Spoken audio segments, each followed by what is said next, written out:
In 1956, regional tensions over the Straits of Tiran escalated in what became known as the Suez Crisis, when Israel invaded Egypt over the Egyptian closure of maritime passageways to Israeli shipping, ultimately resulting in the reopening of the Straits of Tiran to Israel, as well as the deployment of the United Nations Emergency Force along the Egypt-Israel border.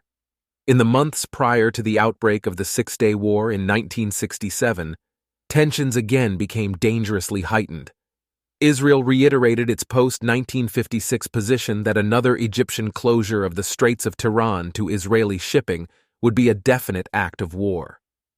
In May 1967, Egyptian President Gamal Abdel Nasser announced that the Straits of Tiran would again be closed to Israeli vessels, while subsequently mobilizing Egyptian military into defensive lines along the border with Israel, and ordering the immediate withdrawal of all United Nations Emergency Force personnel. The next month, as the United Nations Emergency Force was in the process of leaving the zone, Israel launched a series of preemptive airstrikes against Egyptian airfields and other facilities.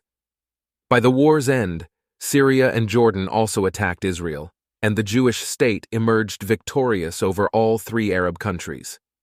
At the time of the cessation of hostilities, Israel seized Syria's Golan Heights, the Jordanian-annexed West Bank, including East Jerusalem, Egypt's Sinai Peninsula, and the Egyptian-occupied Gaza Strip, all of which are considered today the occupied territories.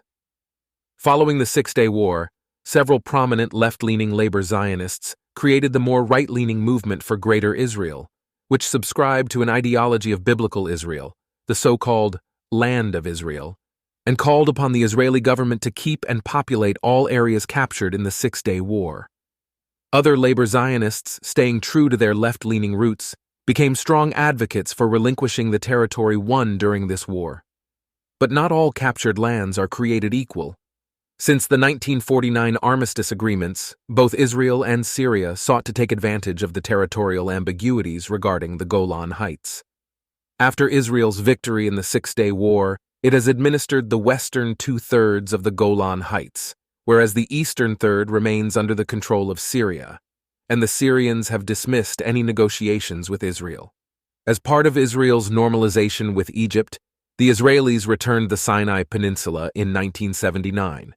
East Jerusalem and the West Bank are, of course, incredibly contentious topics. A 2022 poll of nearly 400,000 East Jerusalem Arabs found that half of them prefer to be citizens of Israel, 42% want the state of Palestine, and 9% desire Jordanian citizenship. At the Camp David summit in 2000, Israel stood ready to offer the Palestinians 92% of the West Bank, but Palestine Liberation Organization leader Yasser Arafat not only declined, he refused to negotiate or make a counteroffer. To understand the situation in Gaza, we have to go back to 1928, when the Muslim Brotherhood was founded in Egypt, but remained a fringe group in politics across the Arab world. After Israel's resounding victory in the Six-Day War, Islamic fundamentalism started to replace the popularity of secular Arab nationalism. Following the war, Gaza's iterations of the Muslim Brotherhood did not actively participate in armed resistance against Israel, preferring to focus on social religious reform and the restoration of Islamic values. This outlook changed in early 1980s Gaza, and Islamic organizations became more involved in Palestinian politics, led by Sheikh Ahmed Yassin, a Palestinian of humble origins and a quadriplegic. The idea of Hamas began to take form in late 1987, when several members of the Muslim Brotherhood convened the day after an incident in which an Israeli army truck had crashed into a car at a Gaza checkpoint, killing 4 Palestinian day workers. They met at Yassin's house and decided that they too needed to react in some manner, as protest riots sparking the first Intifada erupted.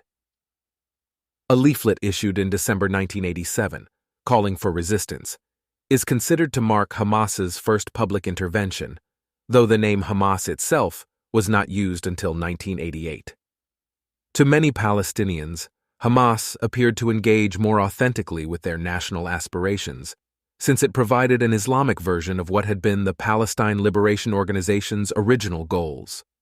armed struggle to liberate all of Palestine, from the river to the sea, rather than territorial compromises to which the Palestine Liberation Organization acquiesced. Creating Hamas as an entity distinct from the Muslim Brotherhood was a matter of practicality.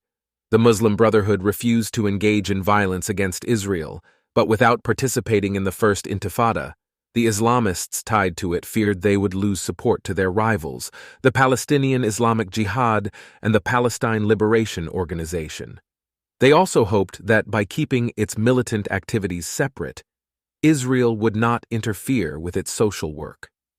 In 1988, some 2 decades before it assumed governing power of the Gaza Strip, Hamas published its official charter, wherein it defined itself as a chapter of the Muslim Brotherhood and its desire to establish an Islamic state throughout Palestine. This charter includes declarations like, Hamas is an Islamic resistance movement with an ideological program of Islam.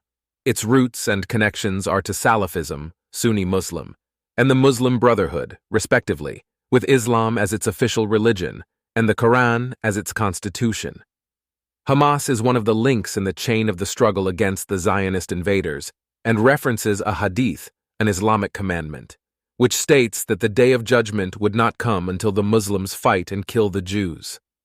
Allah is Hamas's goal, the Prophet is the model, the Quran its constitution, jihad its path, and death for the sake of Allah is the loftiest of its wishes, and there is no negotiated settlement possible. Jihad is the only answer.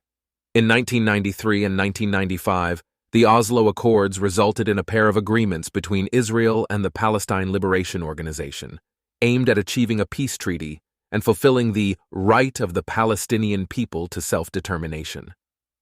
Regarding the Oslo Accords, Arafat infamously said, "This agreement, I am not considering it more than the agreement which had been signed between our Prophet Muhammad and Quraysh, and you remember the Caliph Omar had refused this agreement and considered it sulh danya, a despicable truce. But Muhammad had accepted it, and we are accepting now this peace accord." In other words, Arafat compared the Oslo Accords with the Hudaybiyah peace treaty, a 10-year truce between Muhammad and the Quraysh tribe of Mecca, which Muhammad broke 2 years later when he attacked them and conquered Mecca.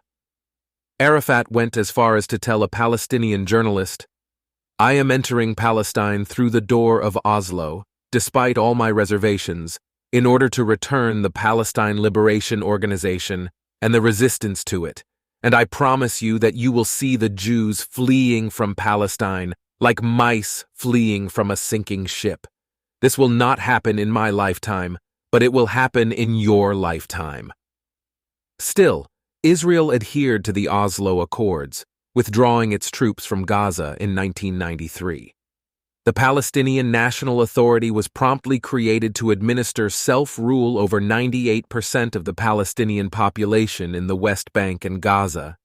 It has received an estimated $25 billion in financial aid from the U.S. and other Western countries, the highest per capita assistance in the world. But the money ended up going to places not named peace or prosperity for the Palestinian people. According to Ziva Dahl, a senior fellow with the Haim Salomon Center, instead of creating the independent and robust civil institutions necessary for good governance, promoting peace with Israel, and improving the lives of its people, the billions of dollars of international aid were used to create a corrupt dictatorship focusing on enriching its elites, inciting its people against Israel, advocating terrorism, and waging a massive international campaign to demonize, delegitimize, and destroy the Jewish state.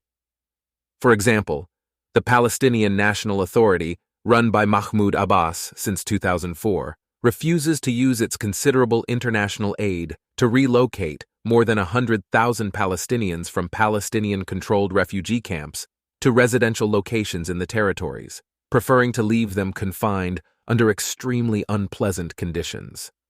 Abbas, now in the 18th year of a 4-year term, has built a family consortium that dominates the West Bank's commerce and labor markets, including ownership of shopping centers, media, and insurance companies, as well as distribution of food, cigarettes, cosmetics, and other consumer products. Many believe that Abbas has refused to hold elections because he would likely lose by a landslide to Hamas. According to Aaron Menenberg, executive director of the Public Interest Fellowship, many of the Palestinian National Authority's supporters tend to look for ways to explain away their problems. They have composed a popular narrative in which, despite the Palestinian Authority's corruption, or perhaps regardless of it, the Palestinians' problems are primarily Israel's fault, Menenberg said. Economic and political development in the Palestinian territories, it is claimed, can only move forward if Israel withdraws from the West Bank, voids its security requirements for border movement, and allows the free flow of people and goods. What's more, both the Palestinian National Authority and Hamas allocate monthly salaries and benefits to reward imprisoned and released Palestinian terrorists, as well as for the families of martyrs, amounting to $300 million annually at one point. This is all to say that the Palestinians, under their current and historic leadership, are very much an existential threat to Israel.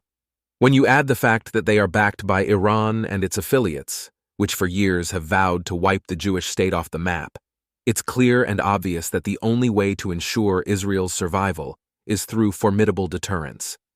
This ought to include strategically seizing and populating disputed territories, much like the Israelis did after the 1967 Six-Day War, and the return of these lands only after true peace treaties can be realistically achieved, just like Israel did with Egypt and the Sinai Peninsula. In the meantime, it is plainly ignorant and self-defeating to expect Israelis to sit idly by as the Palestinians become increasingly violent toward everyday Israelis, starting with the first and second intifadas and persisting to this day. Furthermore, it is completely understandable that Israelis have reacted to the rise of virulent Palestinian nationalism with our own expanding nationalism. While Newton's third law wasn't intended to solve the Israeli-Palestinian conflict, it is very much relevant here. For every action there is an equal and opposite reaction.